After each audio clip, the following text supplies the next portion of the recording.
yesterday, December 7, 1941, a date which will live in infamy. And so, my fellow Americans, ask not what your country can do for you, ask what you can do for your country.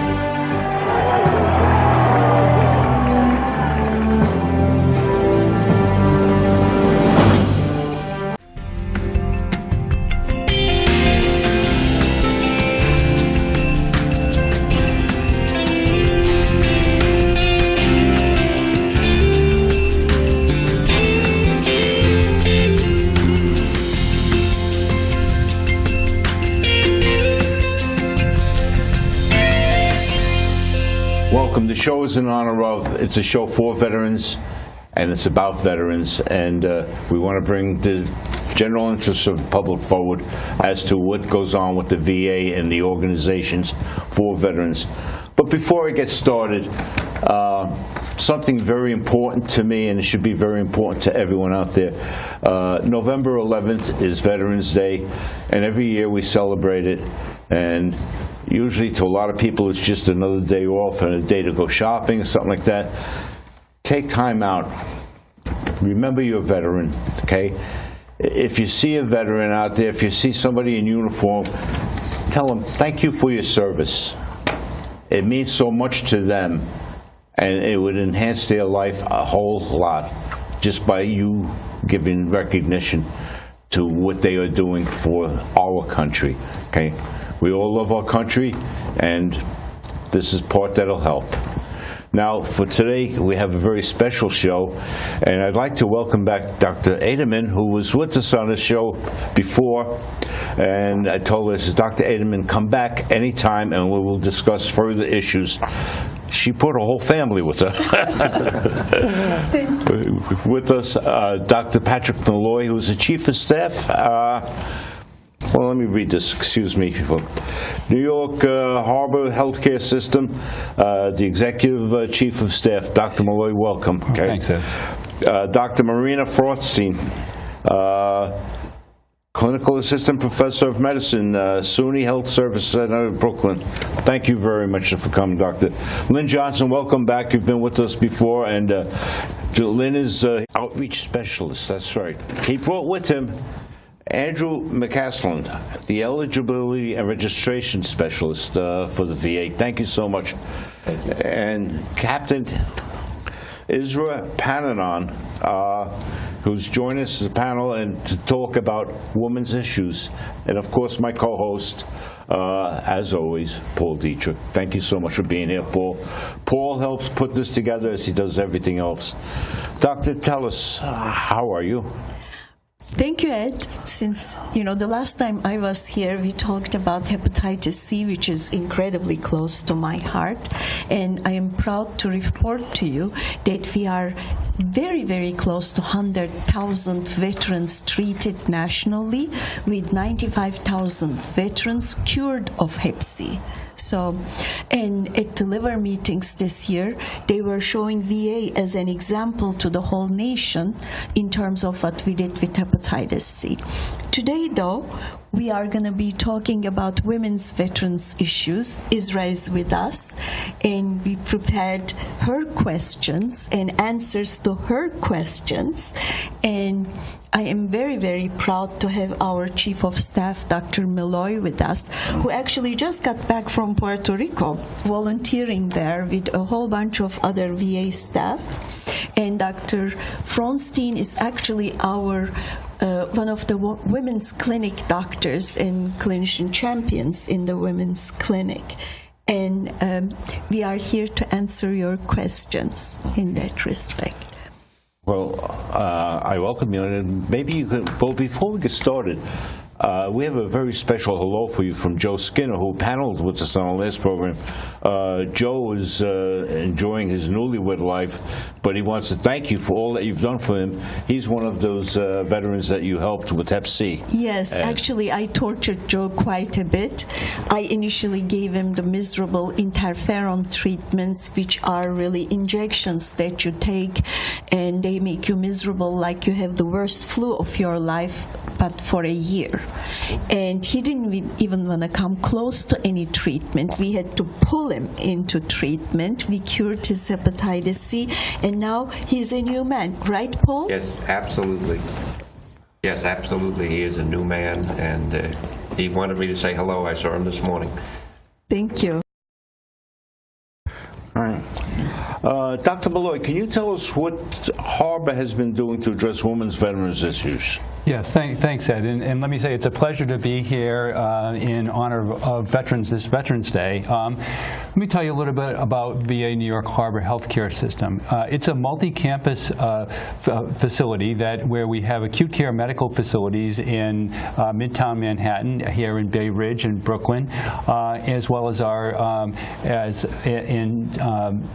in Queens at St. Albans. We also have two community-based outpatient centers here in Staten Island and in Harlem. And we're fortunate to offer a very comprehensive array of services to women at each of these facilities. I'd like to highlight some of the modernization efforts that we have at our facilities that in particular benefit women veterans. So for example, at our acute care medical facilities, we've converted many of the patient rooms to single rooms for added privacy. We're fortunate to offer state-of-the-art clinic spaces at all of our facilities to accommodate the needs of women veterans. And we're expanding our digital platforms to accommodate the needs of our women's veterans, many of who are younger and use these platforms in other parts of their life and find them very convenient for their health care services. But moreover, I think that the VA is transforming itself more to accommodate the needs of women by educating our staff according to the particular needs of women's veterans. We've always recognized our staff as having a particular competency in the area of military culture. But now adding that women's cultural competency to our staff is I think an added benefit to women, and we are continuing to expand the programs, services that are available to women, and I think we'll hear a number of them from Dr. Fronshtein, Dr. Aytaman, as well as how we can make the access to those services very easy and streamlined for those who may not have taken advantage of these services up to this point. I just want to say one thing. I just was looking at some statistics, and 11% of Afghanistan war veterans are women. That's a really big statistic, and women veterans are now the largest growing group in the VA system, in terms of veterans. So we are taking that very seriously, and you will hear the things that we have been doing regarding that, and we want the women veterans to come and choose us as their preferred providers and move on from there. Dr. Fronshtein, does getting the woman involved in this program, is that difficult? Because if I go back to earlier times when women were first involved in combat, and they shied away from the VA, they shied away from the services. What is the VA doing to encourage them to come into the system? I want to say I'm thankful for being here. Thank you for letting us speak about a lot of things that we do at the VA for our women veterans. To piggyback on what Dr. Aytaman said, anecdotally, every day we have new women patients in our clinics, and the projected statistics is by 2033, about 14–15% of our veterans will be women. Women are, as you said, the fastest growing population. Is not an option not to address this need. The services that we have are very comfortable and geared towards women. We have designated women's clinics where providers are trained in most women's health issues and can act as full-fledged primary care providers for them, gynecology providers. We do all cancer screenings that are geared towards women. It's a full-fledged one-stop care for these women that is state-of-the-art. And when women come for primary care visits, we try try to make sure that they come to designated women's health providers when they have their first experience with us, and we tell them about everything that's out there for them and everything we can do for them and educate them.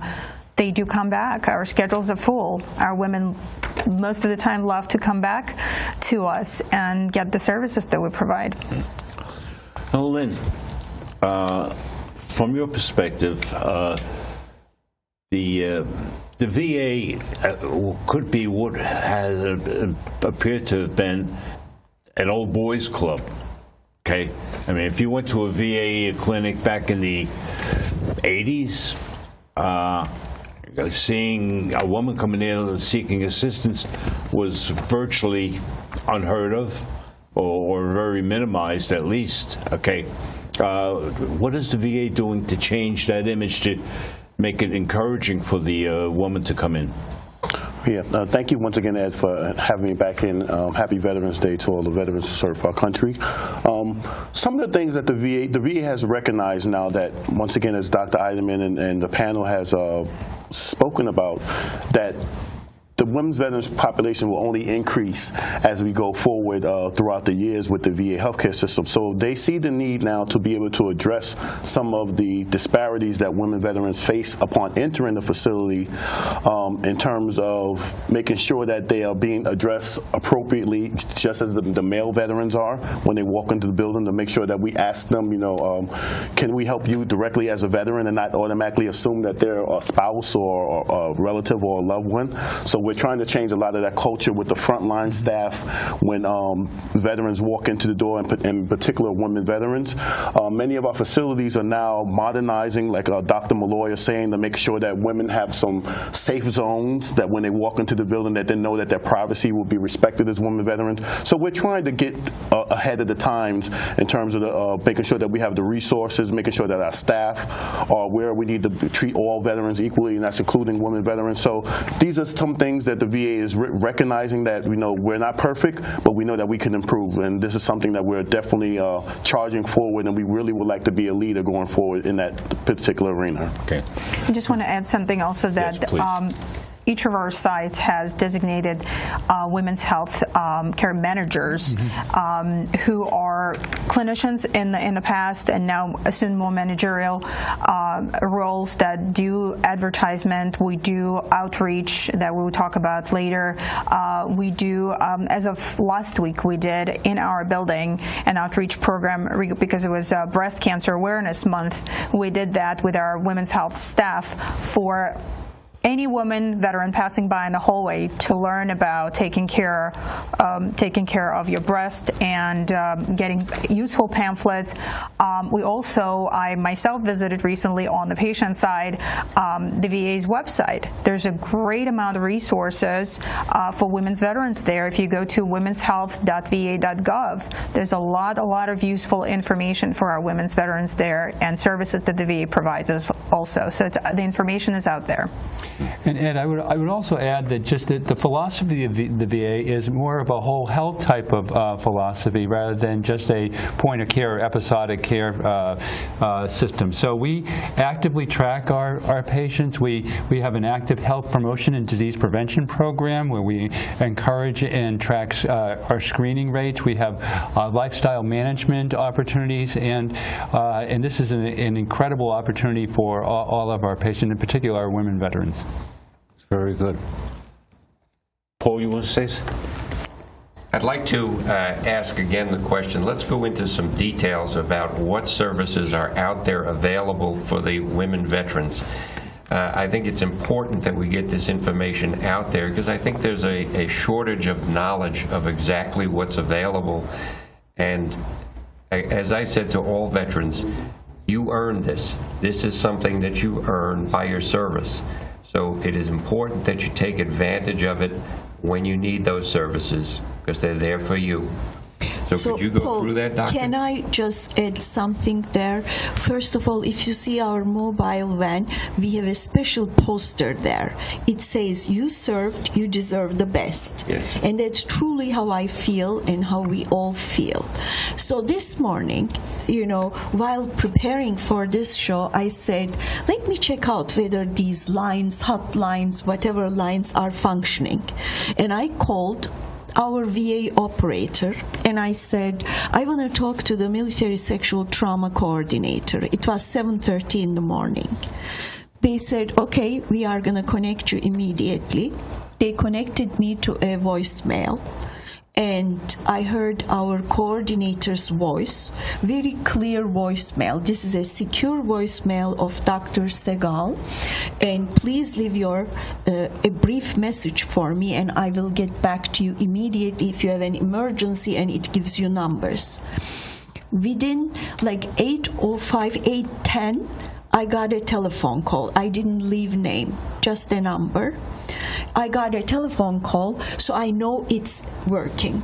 We have really secure lines for people to call in. Marina can go into the details of what we have, what we offer for military sexual trauma, which is, I think, not only a VA epidemic, but it looks like it's a national epidemic we are dealing with, that what we are offering to our female veterans. Sure.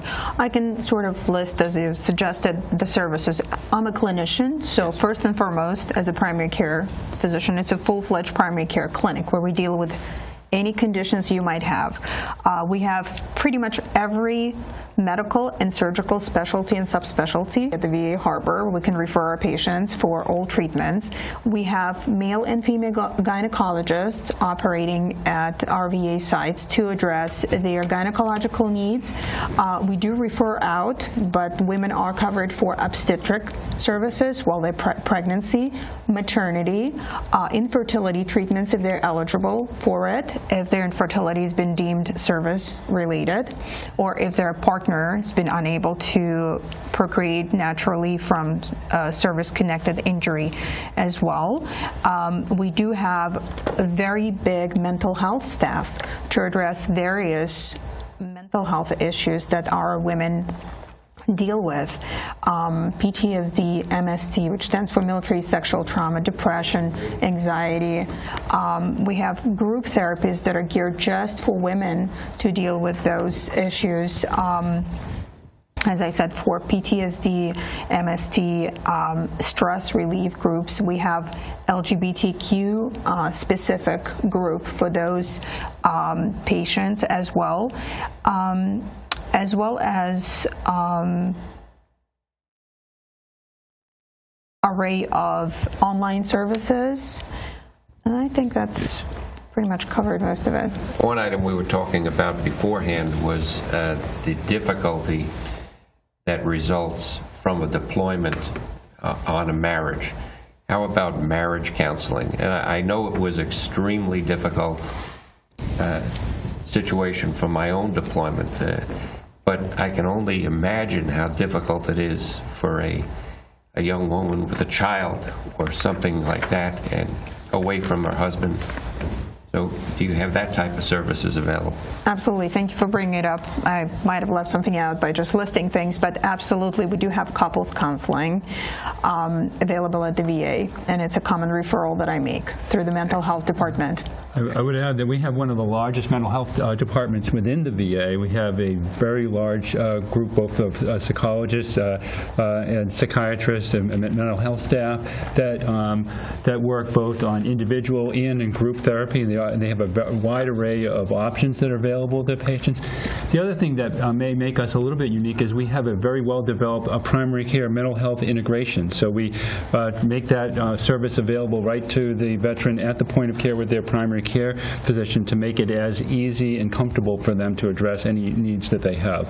And piggybacking on that, we have same-day services that recently started, which help us immensely when you have a veteran who might be very depressed that particular day or anxious, has a situation when I want to speak with a mental health provider the same day. There is a designated phone number where I pick up the phone and I call a psychologist on call that day, and they will meet with that veteran that same day in the building. They don't have to leave the building.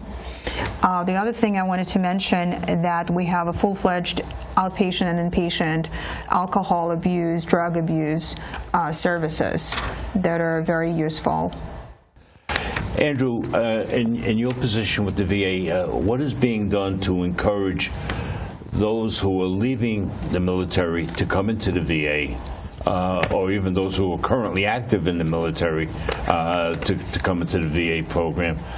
Is there any special emphasis towards attracting the female population of the military to take part in, I work directly with the eligibility enrollment, so when veterans come into our facility or they're referred in by Lynn Johnson, then they'll meet with myself or my staff, and we'll sit down with them and discuss their eligibility, what they're eligible for health care, what co-payments may be required, may not be required.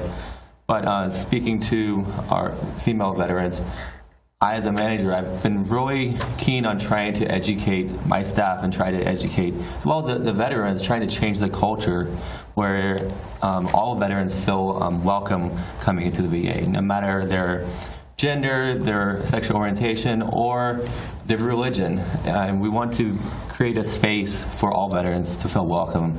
And that's what, as a manager, I've tried to implement that. Ed, we know that our patients have choices, and one of the things that we see is that some of our new enrollees, they'll come in and afford themselves of our prescription benefits, because we have a very extensive pharmacy benefits program. And what we often see is once they come in and they avail themselves of that, they see the other programs and services that we see, and we see them become more active within our healthcare system. If I could, Please, Isra. thank you so much for having me as a female veteran on this panel, and I'm actually really honored to be here with people that care so much about veterans. I think we're so quick to send men and women off to war, and then when you come home, you just feel frankly just a little lost, right? So I had no idea that all of these services and these clinics and these people existed to help me. And so now I just feel like, well, there's all this information. So I'm wondering if we can just step back a little bit and talk about what the process is, because I don't think a lot of people know what it's like. So how do you actually get your benefits? When you come back from deployment, they give you this card that says you're eligible to go to the VA, and here's an expiration date. But I kind of want to know, for the benefit of people watching, like, what does it look like to actually go to the VA, and how do you get your benefits, and what that process actually looks like? I will pose that question to Andrew, because he deals directly with the enrollment, about how to access your benefits. So in terms of enrollment, I would pass it off to Andrew. Okay. First of all, the process would start out where a veteran, newly discharged veteran, would receive their DD-214, their standard discharge papers. And we highly encourage them to come directly to the VA and to enroll as quickly as possible, because depending on, there's a lot of different criteria that come into play, but depending on the time of discharge, there's different factors will make a veteran eligible, and there are some time restrictions on that, especially for Operation Endurance Freedom veterans. If you're deployed, you'll need to enroll within the VA system within 5 years. You're guaranteed enrollment, and your income is not a factor into enrollment. So that's why I encourage all veterans coming back from Iraq or Afghanistan to come right into the VA and speak to one of my eligibility enrollment clerks. You're talking specifically from a Reserve National Guard point of view. When you come off of your active duty, when you actually get home, you usually are still on active duty for a number of days because you have leave carryover. That's right. Yeah. I strongly urge you to go to the VA while you're still on active duty, especially if you had some condition or some illness occur while you were on active duty, because that is the time to get that illness and everything recorded with the VA so that they can continue your treatment afterwards. I'll give a perfect example. I broke a tooth in Iraq. They were going to send me to Germany for 2 months. I said, no, I'll take care of it when I get home. I went to the VA, brought them my records of treatment. That was handled. It was all handled after that. But it's very important to get yourself enrolled in the VA immediately when you get back home. I know everybody is willing to think about all the other things that they've got to do being home, but this is an important thing for you to going forwards. So I have to just mention one anecdote that I have with one of my medical students who is not female. He's a male veteran, but Iraq and Afghanistan war veteran. He's one of my medical students from SUNY downstate, and he didn't even realize what he had. He had to fill out some papers for the GI Bill and walked into the Bronx VA. And, you know, any veteran who walks in, we have to ask questions about PTSD and MST. It's mandatory wherever you go. So he was tested positive in PTSD. Immediately, same day, he had to talk to psychiatry, and reluctantly, he agreed to start initially, and then he told me, Dr. Aytaman, VA saved my life. I was suicidal, didn't even realize it. Yes. He wanted to bring his comrade, but before he could bring him, he committed suicide. Oh. So this is not something we want to see. Come, sign up, because VA system is specifically created to pick up all these veteran-related issues, military-related issues, and we are very sensitive to it. We might not do many things right, but this is one arena where we really try to pride ourselves to pull out those veterans and try to get them help. So in just hearing all this information, is it going back to before, what are some of the external outreach efforts that you're doing to get female veterans into the VA? There's a few things that I do in the community. As my role as an outreach specialist, I'm tasked with going out in the community, reaching out to women veterans, informing them about how the process is in terms of navigating the VA healthcare system. So there's a few things I do. I go out to yellow ribbon events and demobilization events where I meet them directly from coming back from the combat theater, whether they're 30 days out or 60 day or 90 day out from returning back from the combat theater. I do staff briefings to a lot of these units out here and inform them, if you're a woman veteran, these are our women veterans coordinators at the local VA facilities. We can get you enrolled on the spot. 9 times out of 10, I would bring my actual enrollment form. I have a laptop that a remote laptop that the VA gives me, where I can actually enroll a woman veteran right there on the spot at the unit and get them enrolled for VA healthcare, so that by the time they walk into the facility, they already know who the primary care providers that they're going to be seeing, what teams they're going to be reaching out to, how to get your VA ID card from his office or Andrew's office, different things of that nature. So there's a lot of real-time support services that I go out into the community and bring to women veterans that I meet, whether at the units. I go out to the local colleges. I speak at a lot of the veterans clubs, at a lot of the different colleges within the community, wherever I think that there's going to be a woman veteran, a job fair. Can you mention that the upcoming at the Veterans Day, you're going to have your outreach van there too, aren't you? Yes. Tell them exactly where and when. Actually, this Veterans Day, Saturday on the 11th, I will be participating in the New York City Veterans Day Parade, and we will have our brand new VA mobile van will be stationed at the corner of 52nd and 6th Avenue. As everyone coming off at the end of the parade route, our mobile van will be right there, and we'll be looking to sign up veterans for benefits. And also, we have a few of our colleagues who are going to be out there with us in the city, and we're going to be reaching out to women veterans, and hopefully they'll come stop by the van and find out what they qualify for. But in addition to Lynn, we have a whole group of psychologists, social workers, and health system specialists who are also staffing those yellow ribbon events and doing outreach as well at similar type of events to try to bring more people in. So, Isra, I wanted just to add, I met the Women's Auxiliary of Staten Island at one of our outreach events just this past month, I think, or in August. We are having at least 2 outreach events a month. That's how we enjoy our weekends, actually. My team, some of them volunteer, some of them get some comp time, but it's mostly voluntary. And we are all over Brooklyn, Manhattan, and Staten Island. I have to admit, we are now starting to add also females to the team so that you are more comfortable to approach us. And we actually are going to do a special program with the Women's Auxiliary in Staten Island. And if we can get in contact with in Brooklyn also, but that's one of our goals this year. Okay. So the medical team that I supervise just started doing this since February. We initially had to get organized. I started it for hepatitis C, doing screenings. Now we are expanding it as we see the needs of our veterans. Legal services for the returning female veteran. Lynn, maybe you can, is there any special program that the VA has that would address women's needs in legal services?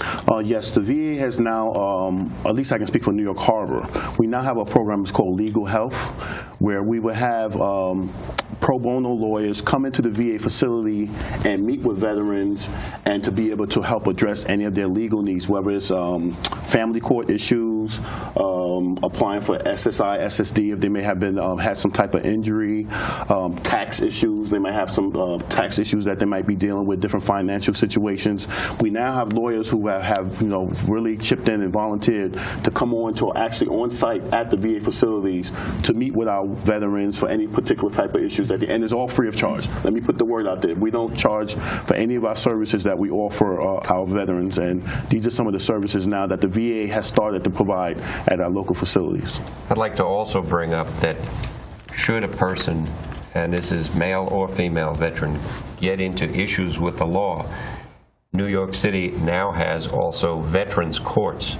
Specifically, they are run by veterans and they are aimed towards helping the veteran with the issue.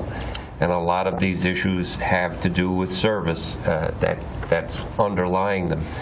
But I am a mentor here on Staten Island at the Veterans Court. If you have a veteran, female or male, who has an issue that in the court, they've got to identify themselves first as a veteran.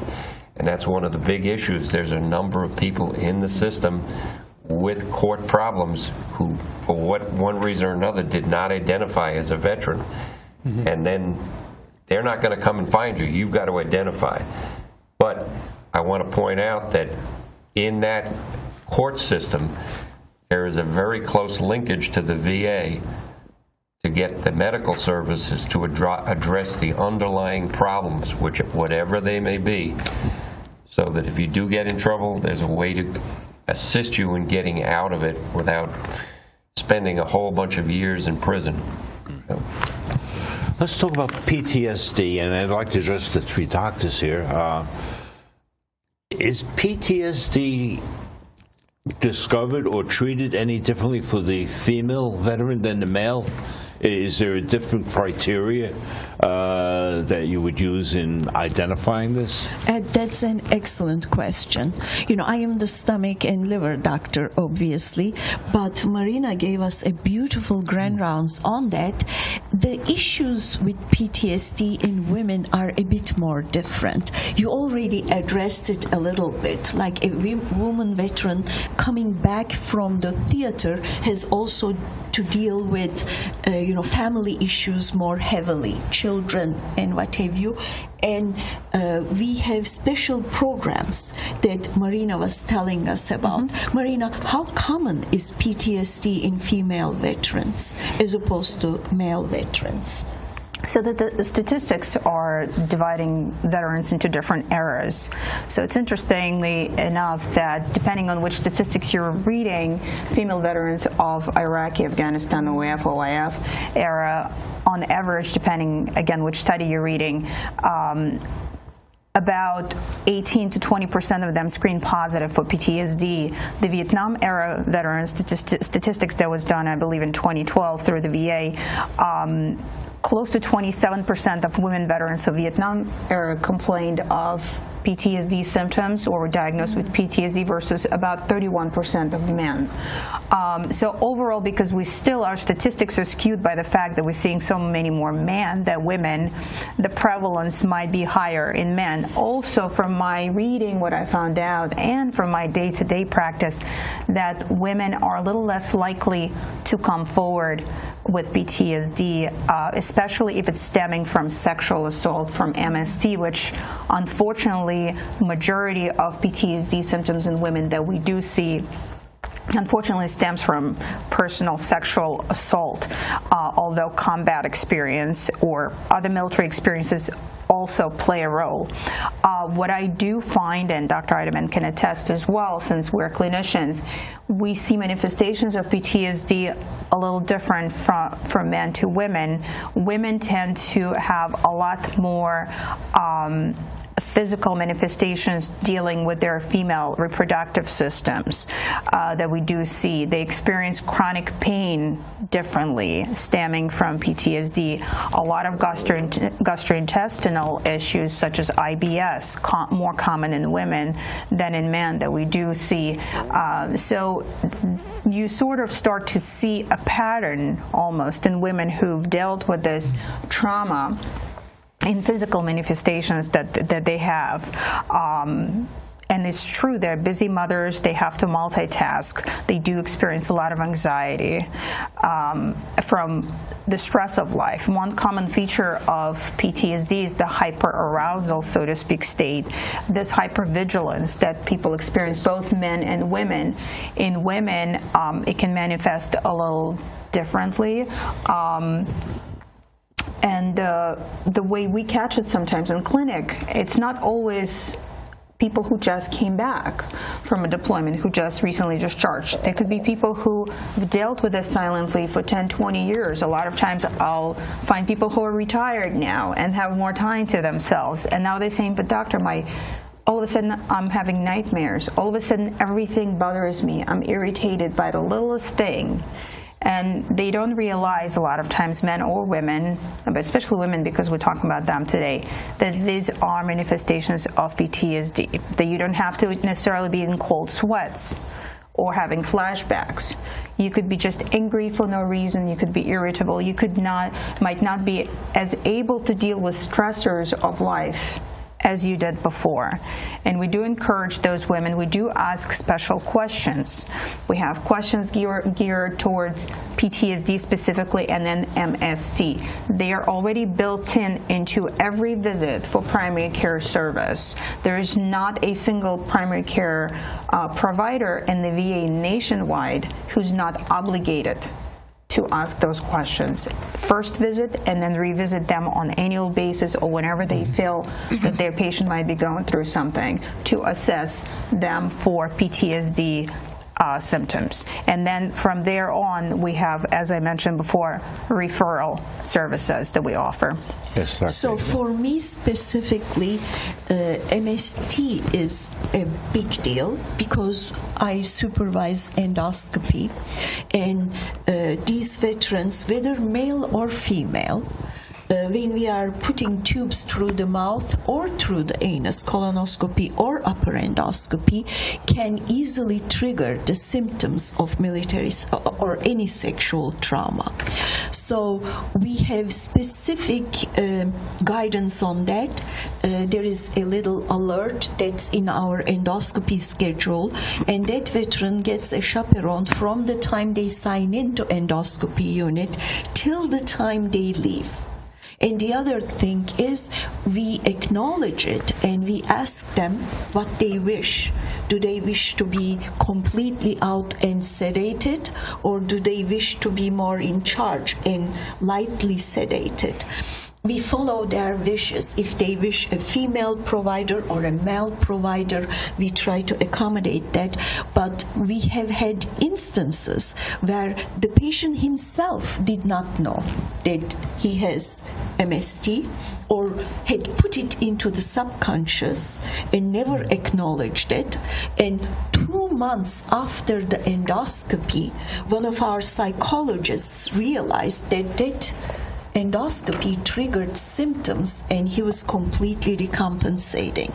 We had to admit him, diagnose him the first time, and then treat him. It was pretty eye-opening. So also the post-traumatic stress disorder we have to take very seriously.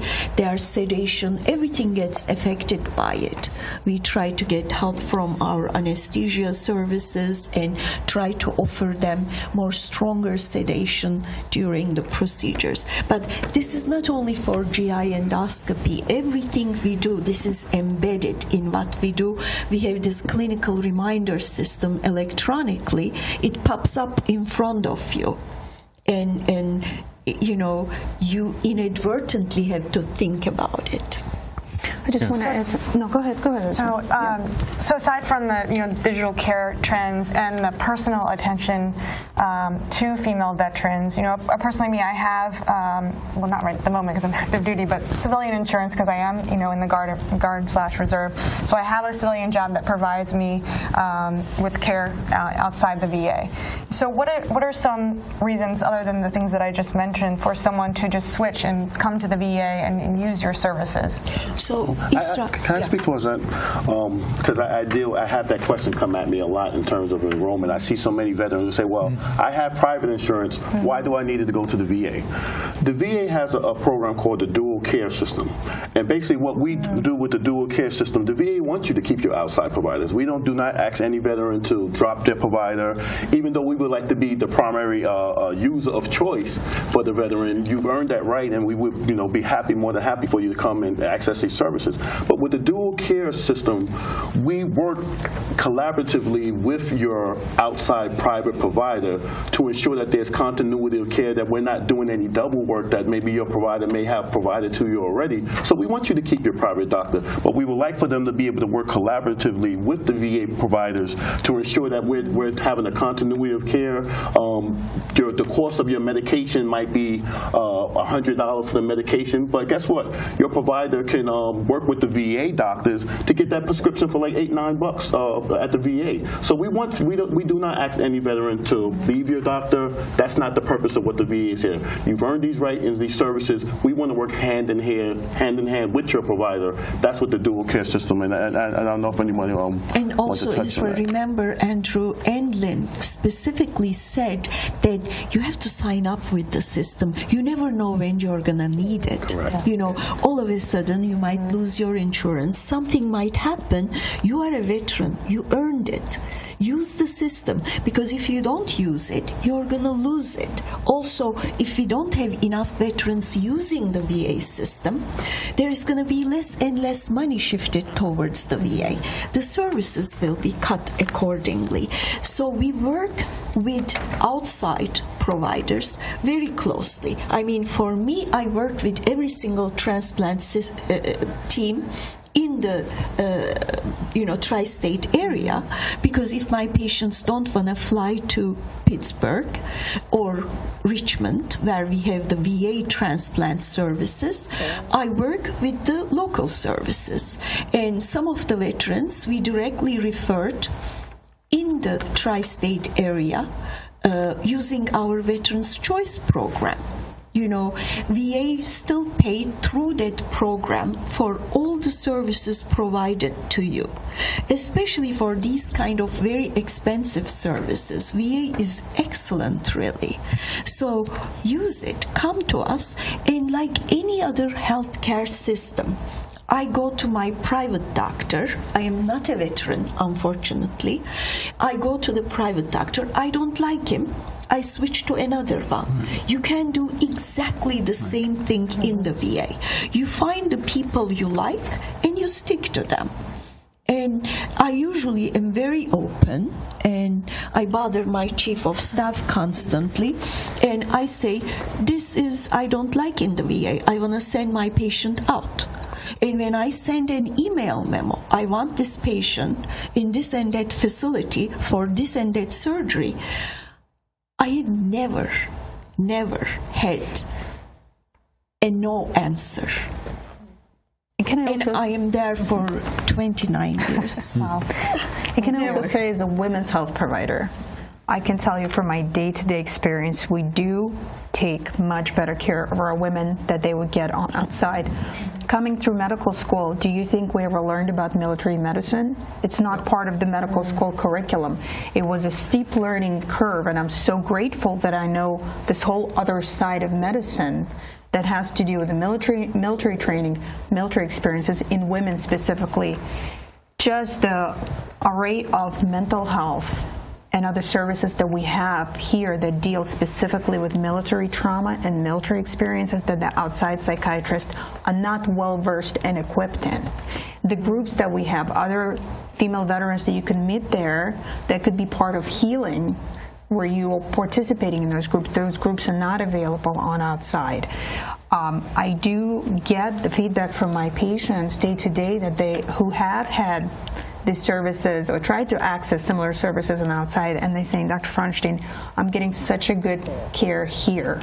We don't have long wait times or big access of services issues where when I go to my primary care doctor, who I love dearly, I wait for about an hour to be seen. In my clinic, people probably wait 10, 15 minutes, and then they get to the nurse quickly and they get to me quickly, and we get to see them.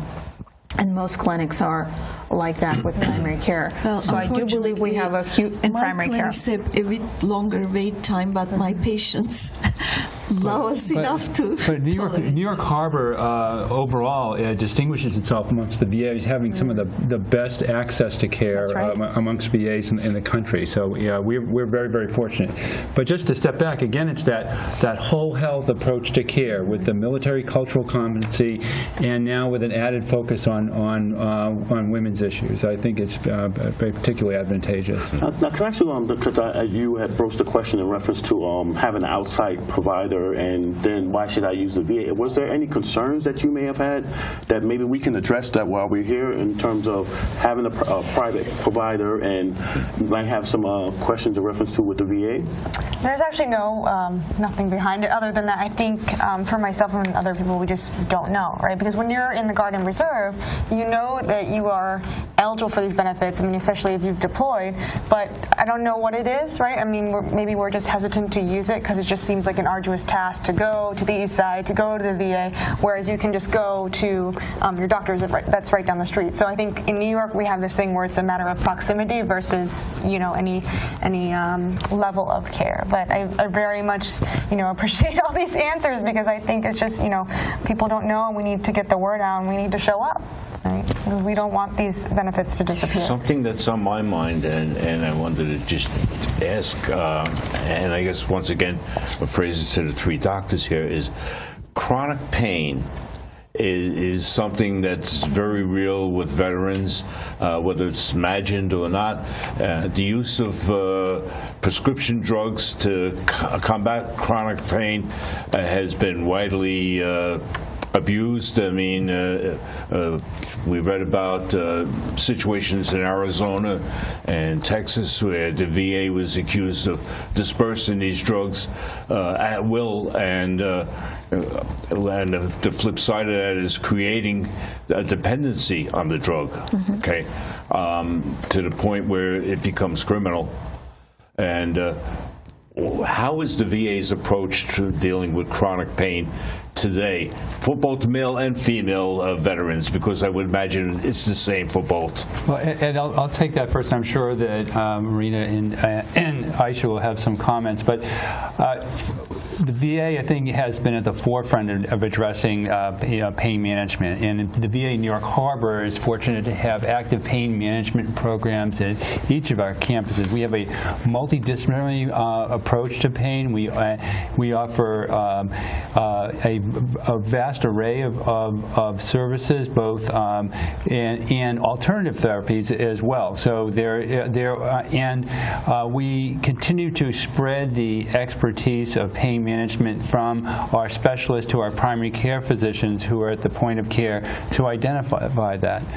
But the other thing I will mention is, as you correctly point out, women in particular have have particular issues, and they often are related to musculoskeletal issues that then transcend into pain management syndrome. So we know that women veterans go into the military, and they're given the same pack and the same thing to carry that the men do, that may not have been particularly designed for the women's body. So they come out and they just put it on and they do their job and they don't complain. But then they come out of the military and they may have degenerative conditions. They may have pain management syndromes that need to be addressed. And we are specifically educating our primary care providers specifically about women's musculoskeletal issues so they can address those appropriately. Chronic pain is extremely common in women veterans. We see it every day. And it is from musculoskeletal injuries, overuse injuries that are obtained through military training, combat or not, as well as we shouldn't forget about body and mind connection. I keep going again to a lot of women that I see with PTSD, MST. A lot of them have concurrent painful conditions such as fibromyalgia, which was until recent thought to be, or it's just hysteria. But it is such a common condition that we see. Women veterans have a lot more inflammatory conditions. They have more autoimmune conditions such as rheumatoid arthritis that causes pain. There is an association there because that affects your immune system, your endocrine system. Everything is connected. Chronic pain has to be approached from medical and mental health points. So we do have that, as Dr. Malloy mentioned, more of a wholesome and holistic approach to pain. Obviously, there is no real role proven for chronic opioids in treating chronic pain, so unless absolutely necessary, we do try to avoid it and reserve them mostly for cancer-related pain or acute pains. So what we do, we have different medications that we can prescribe for the pain. We do advocate hugely for physical therapy. We have acupuncture. We have chiropractor services through the Bronx VA. We have now massage therapists. We have Reiki specialists. We have Feldenkrais, which is a movement technique. We have pain rehab, pain hypnosis. The list goes on and on. We have cognitive behavioral therapy for the pain embedded in pain rehab programs and mental health programs. So we have really extensive services that I'm so proud of. Pain management, anesthesia specialists who do injectional therapists as well. That I think we pretty much address this pain head on and from every angle, and it's available and accessible. Very good. Paul, you were going to ask something? I can't remember what it was. Breast. Let's talk about breast. And cancer screenings. Very, very important. Because I didn't Let's mention talk it before. about breast and cancer screening then. Okay. Just want to mention, because I haven't mentioned it before, that we are also in forefront of trying to decrease statistics for breast cancer, right? 1 in 8 women unfortunately ends up having breast cancer. It was projected, looking at statistic this year, 2017, that about 250,000 women would be diagnosed with invasive breast cancer, and about 40,000 will die or died this year already for breast cancer. It's very, very important for us to educate our women. And let's not forget men also. 1 in 1,000 men can get breast cancer as well. But since we're talking about women mostly here, but we have very active mammography program. We do very active education and breast cancer screening for women and men at our campuses. We also have a breast MRI program now up and running where we do screen our high-risk patients and offer them genetic counseling as well.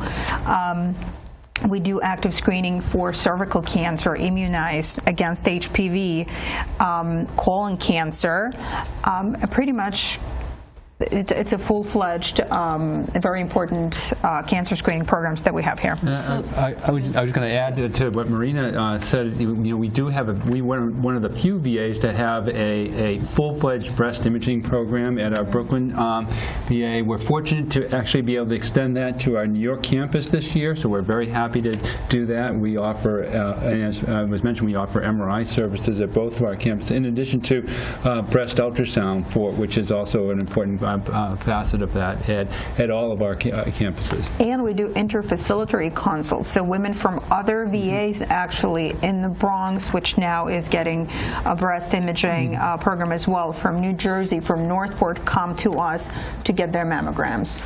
We're speaking about preventative care, and an important thing I'm bringing up with eligibility and enrollment, especially some of the younger veterans. They come back from deployment and they say, well, I'm young, I don't need health care, I don't need a doctor.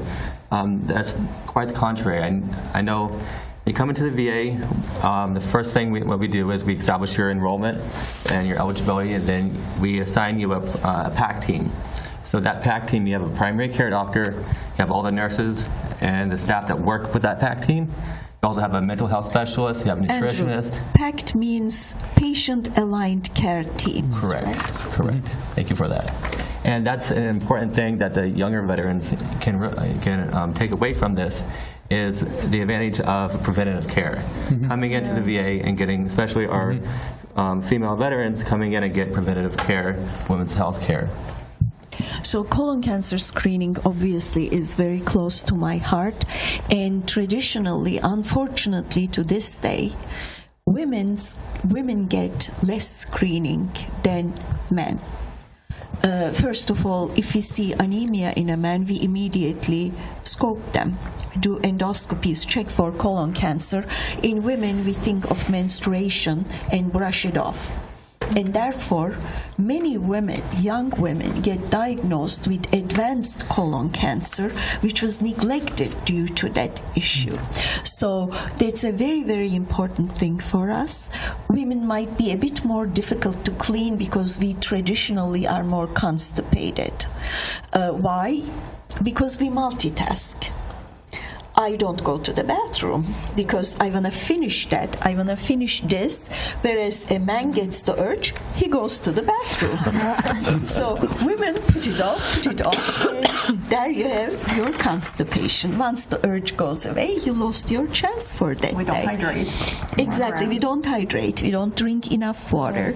But whatever the cause, they might be a bit more difficult to clean. Those are all issues we put into the equation in our cancer screening program. Across the nation, these screenings are supposed to be without any copay. With my other